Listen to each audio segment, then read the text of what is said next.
I am Batman. Average Sniper. What's up, guys? Average Sniper here, and welcome to another PUBG video. So, surprise, surprise, today, April 28th, 2020, PUBG announced that it has now officially released on Google Stadia, which is a cloud gaming platform. And I wasn't sure how to feel about that. So, of course, I signed up for a free 2-month Stadia trial right on stadia.google.com and gave it a try. So it looks like PUBG is going to cost $40 for the average Stadia user, unless you have Stadia Pro, which is $10 a month, in which case PUBG is free, and a whole bunch of other games are free also. I'm not a Stadia user, so I wasn't sure about any of this, and this video is not endorsed by Stadia in any way, shape, or form. I wish it was, then I'd really be making the money. But that's what I figured out. So Pro membership for Stadia, $10. You get to play this game and other games for free. And if you're a free Stadia member or a regular Stadia member, I don't even know if that costs anything, then it's $40 for the game. So I would think if they're going to charge you $40 for the game, then there's probably a free version of Stadia. Once again, not a Stadia player, not sure. But this gameplay you're seeing is from PUBG on Google Stadia. Now, the first match I tried was horrible. I mean, awful. I could barely move without getting lagged. But I closed the game down, opened it back up, and to my surprise, it ran absolutely perfect for an online game. This is actually played through your browser. I played it through Google Chrome in Stadia, and the graphics were good, and the input lag was a problem. Now you see me here struggling to hit this guy with the recoil.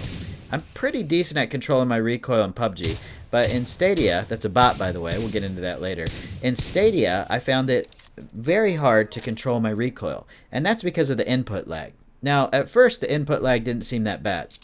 The second match I played, which is this one, I barely noticed any input lag once I got used to it. But when I first started, I definitely noticed it. And I was like, what I didn't realize is how harder this makes it to control recoil in PUBG. So towards the end of the game, I start figuring it out. Then I fail again. You'll totally see me potato another guy. I think it's just one of those things you got to get used to, because when you're using an online gaming service, there's going to be more input lag between your keyboard and mouse than there is when the game's installed on your local computer. So that's going to cause problems doing normal functions, and you'll just have to get used to the way to do it if you decide to switch over to playing on Stadia. You'll just have to get your muscle memory tuned into it, so it kind of sucks. But other than that, I didn't see any major flaws. There weren't a lot of players. It was mostly bots, because I think today is the official release day. A lot of people probably don't even know that PUBG is on Stadia. A lot of people probably don't even care. I did run into a couple real players, but I could tell that they were barely above the level of a bot. Probably Stadia users who just picked up PUBG for free today and was like, hey, shit, I'll give this a shot. And I totally ruined their day.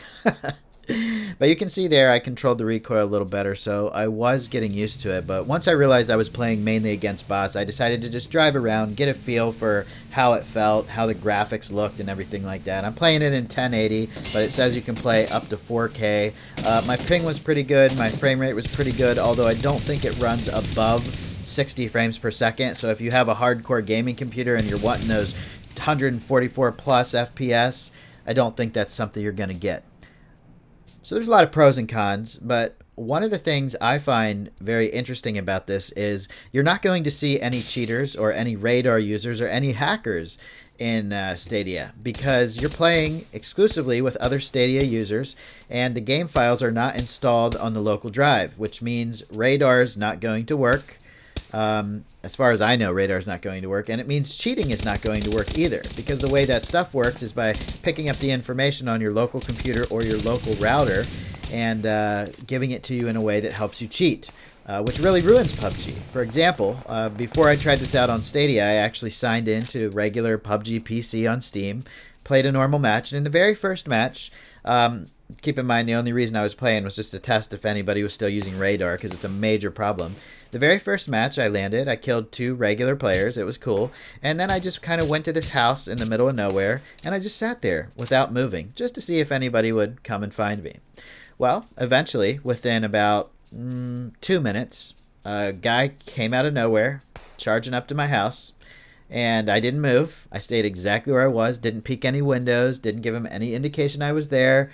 I hear a grenade click. A grenade comes through the window, lands on me, and immediately blows me up. The dude not only knew I was in the house, but he knew the exact room I was in and the exact corner I was in, which tells me the regular version of PC PUBG still has a major problem with cheaters and radar users, and it really feels pointless to play the game sometimes when you know you're dying from people that aren't playing legit.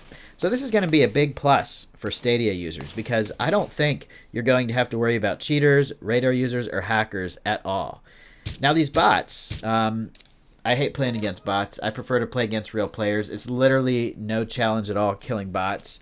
I'm wondering if there's only bots when you're a brand new player, like there is for console now, or I'm wondering if the bots are kind of more like PUBG Mobile, where they're for new players and they're for filling up servers that don't have a lot of players.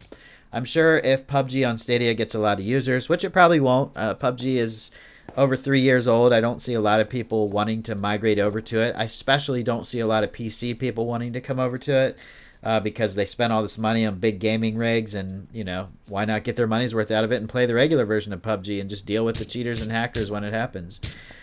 But for your average PUBG player, maybe from console, or maybe someone that's just curious about PUBG, who knows? This game could actually see some people playing. So PUBG's on Google Stadia now. Graphics aren't bad, definitely not as good as the full version of PUBG on PC, but definitely better than console. Frame rate is better than console, running at 60 FPS. Here's another potato on this guy. That just gives you an idea of the input lag there. You can control it, but it's different. You got to pull down at different intervals and at different times to deal with the input lag. But the input lag is not that bad. It's just bad enough to where it makes you have to kind of retrain your muscle memory. So there you have it, guys.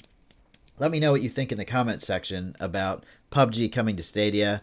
Is this a good move for PUBG? Is it a desperate move since they're losing so many players on a monthly basis? Or was this just something that was bound to happen? Do you think you're going to play it on Stadia? Let me know in the comments section. I'd love to hear from you guys. All right, thanks for watching the video. Have a great day. Like and subscribe if you enjoyed. Later, everyone.